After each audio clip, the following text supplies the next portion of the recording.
nyaka dok e parenting, nyaka ungi lifestyle ma nyithindu gi gima umiyogi, ka gima mach u advise gi on the way forward. Ne joma ohero services mag AirBnB, I hope there's no cause for alarm. Magi cases mar isolated gitimore kamora mora, en mani koro nyaka wa pull up our socks. Sami consider factors mag kumidwa dhi yue kata kumidwa dhi kawe AirBnB. Gibed factors machala gi sami consider kumidwa dake. Ngato kadwa manyo kumodake o consider budget, can I afford it, or consider security.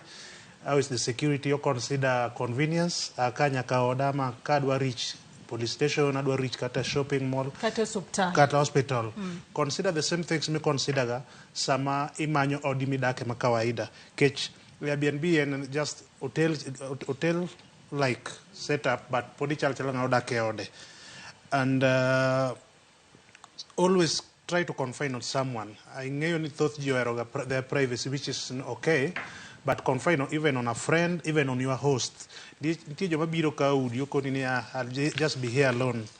After few hours, again please just confine on those hosts are friendly. Just tell them, I want to have a good time with friends here. We'll be 3 or 4.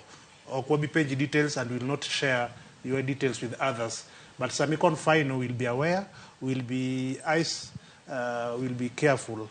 Sama mami kamoro, just inform even a friend, even a relative, makama, Ramogi makama, so that makamagi katemore to jionge kuma chako kech joma inyore ahinya gin koro jonyuol samoro invest kuomi, then igochone kata ni nyari oyud kama koro en gi pain kata en gi wich kuot be.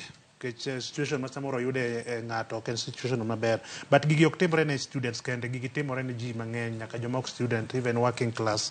Koro consider those factors, the same factors me consider ga sami manyo odi midake, ni security, ni hospital ni kanye, police station ni kanye, how are your neighbors.